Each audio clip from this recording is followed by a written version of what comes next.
Sebanyak 25 tim klub sepak bola di wilayah Jampang Tengah dan wilayah lainnya di Kabupaten Sukabumi mengikuti kompetisi turnamen sepak bola Piala Desa ketiga di Lapang Pantrajaya, Desa Bojong Jengkol, Kabupaten Sukabumi, 9 September 2024. Kepala Desa Bojong Jengkol, Kecamatan Jampang Tengah, Nirwana menuturkan, Open Turnamen Kades Cup ketiga yang digelarnya dalam rangka memeriahkan HUT RI ke-79 dan HUT Bayangkara ke-78 tahun, serta ajang silaturahmi sekaligus menggali potensi bibit muda persepak bolaan lokal.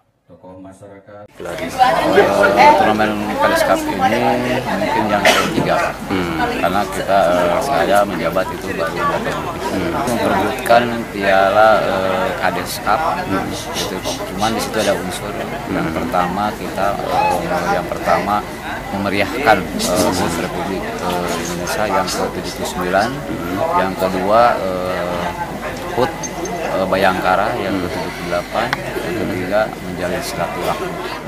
Sementara itu, panitia Open Turnamen Sepak Bola Kades Cup ketiga, Heri Kismanto mengatakan, turnamen diikuti sekitar 25 klub sewilayah Jampang Tengah dan wilayah lainnya di Kabupaten Sukabumi, dengan harapan bisa menjalin silaturahmi dan sekaligus mencari bibit-bibit pesepak bola di wilayah Bojong Jengkol dan umumnya di wilayah Jampang Tengah.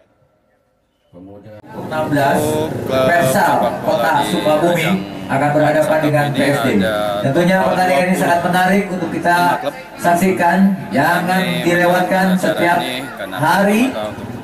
Para penonton untuk hadir di lapangan Pantrajaya Bojong Jengkol. Tidak lupa sambil menikmati makanan dan minuman yang ada di kedai-kedai sekitar lapangan pertandingan ini.